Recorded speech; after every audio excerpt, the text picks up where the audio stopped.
No matter your age, your plan for retirement can start today. From the News Channel 5 Network, this is the Retirement Report.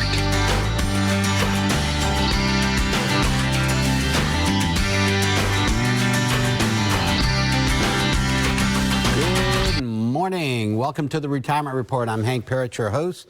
We're going to be getting into some conversation about annuities we're going to deal basically with more advanced annuity concepts than what I've done in the past. So we've talked about annuities and a good way to help enhance a portfolio. For instance, I mentioned, in fact, we've got a report for you. If you'd like to get a copy of it, you'll be able to call my office at 615-376-5325.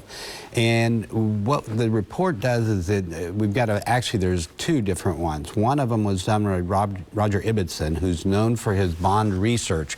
And what Roger showed is basically that when he looked back over the history of the bond market and the returns there and compared that with a uncapped, very important, uncapped fixed index annuities, that they outperform bonds over the long term. So when you're looking at annuities in that context, we're saying, well, if I blend in some of these fixed index annuities, these uncapped, and again, I want to be very careful here in letting you know that when I'm talking about certain types of annuities, like fixed index annuities, and again, I'm using terms like uncapped, we want something that doesn't, in other words, limit how much you can make on it. We want high participation rates. That's going to get you a bigger return. Low fees, of course, so you're going to keep more of what you're making there. So when we're looking at these fixed index annuities, again, you can eliminate a good amount of them that because they have caps or low participation rates or high fees, which we want to avoid. So again, I'm going to caution you on that. Make sure you do your research when it comes to fixed index annuities to make sure you're getting the ones that are going to fit for you. And I'm going to talk about some concepts that are more advanced in terms of how you can use annuities than just as a bond replacement, though we'll get into that as well, but also the income piece.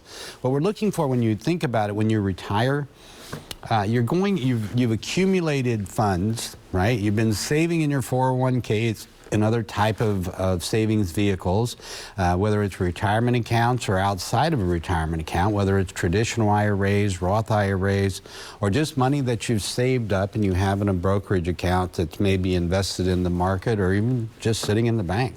Whatever it is, what we're going to talk about now is how to maximize those benefits of those dollars to you. And one of the things that we want to be thinking in terms of is income.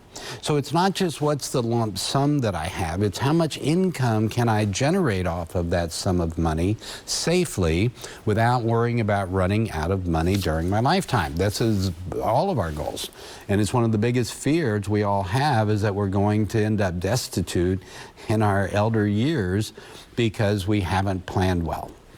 And we want to make sure that as we're looking at our savings, how to protect those savings, how to make sure that we're going to be able to get the income that we need to attain and maintain our standard of living and quality of life, no matter how long we live, never have to worry about running out of money. And for a couple, of course, for both of you, right, we want to make sure. And sometimes you may have legacy plans as well. You say, I'm not going to use all this money, and I want to, make sure I maximize the amount that goes to my kids. And of course, one way to do that is minimize taxes during your lifetime.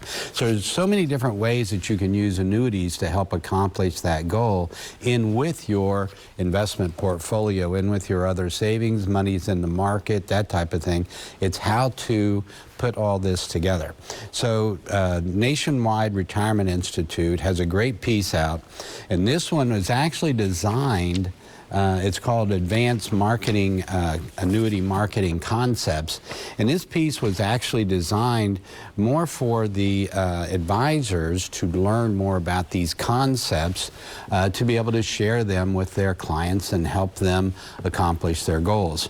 So what we're going to look at is how to break this down and simplifying these advanced annuity concepts, because they can get it. This is one of the things to understand when it comes to investing, when it comes to your planning in general. Usually the complexity that goes with that has to do with more options that you're bringing in to bear. So in other words, if I want to keep it very simple and I just keep all my money in my checking account, right? I don't have to worry. That's an easy one. I don't have to worry about market risk.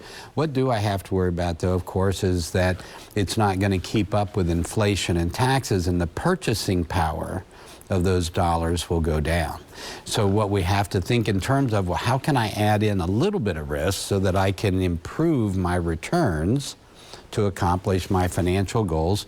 First and foremost, again, we want to protect our purchasing power, especially when we have inflation running as hot as it is right now. There are going to be periods in time when this occurs.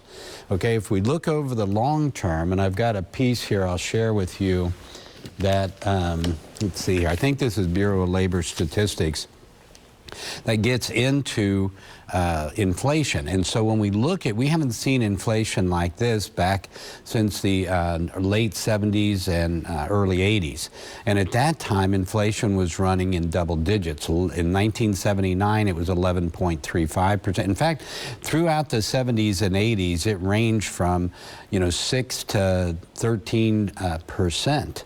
So you think of that, and today I think our most recent number was like 8.3 year to date. So one of the things we want to be thinking of is how do we protect ourselves against periods like this. Now, since that time, back in the early 80s, going back about mid-80s, inflation dropped down to about 3%, 3.5%, and it ranged from 2% up to 5% through the 80s, 90s, and what we see right now, of course, is a period where we had very low inflation rates, down around 2%, and now we're up at here in the last year or so, where inflation is running so hot. You need to be thinking that's not long term, that we're going to have to deal with that, but we do need to be thinking, what is the average inflation over the long term, and how do I plan for that? So let's say we pick a number, the average being somewhere around 3%, and it's going to typically fall in that 2 to 3% range. Then we want to be thinking, I need to make at least that much money on my money, right? And I got to pay taxes, so maybe I want to figure it anywhere from 0.5% to 1% there. So now I'm up around, let's call it 4%. So I need 4% on my money just to tread water. Okay, now I want to grow my money so that my income goes up over time as well. So now I need to be thinking in terms of somewhere 5 to 6% typically. And if we look at the S&P 500 index over the last 20 years, guess what? Yep, we're right around 6%. This is when we talk about the stock market being a way to stay ahead of inflation. But at a period like this, it's harder, right, for us to take that in because we got inflation at like 8%, but the market's down 20%. So this year, it's like we're heading in the wrong direction quite a bit. So we need to be also thinking in terms in our planning, how can we accommodate these kind of periods, this market volatility? How do we invest? How do we protect ourselves? Goes back again, one of those being income. I want to make sure that I'm able to maintain a certain amount of income. If my money in my investments is dropping down and that's all I am relying on to get my income, does that mean I'm going to need to start taking less money out, or I'm going to be using up principal? When the market does rebound, I'm not going to have as many shares. It could put me in a bad position. So what I want to be thinking of from a planning perspective is, how can I get guaranteed income as a floor to cover my, at the very least, to cover my necessary expenses? And then ideally, I want to also factor in for discretionary, my fund money, all right, so that I can maintain my standard living quality of life no matter what's going on in the stock market or what's going on with regard to inflation or interest rates or the like. So we're going to get into some advanced concepts here to help you, right, navigate that and put together a plan that in fact will help you attain and maintain your standard living and quality of life no matter how long you live, never have to worry about running out of money. All right, but first, before we get into all that, we're going to take a quick break. Join us here. We'll be right back on the Retirement Report.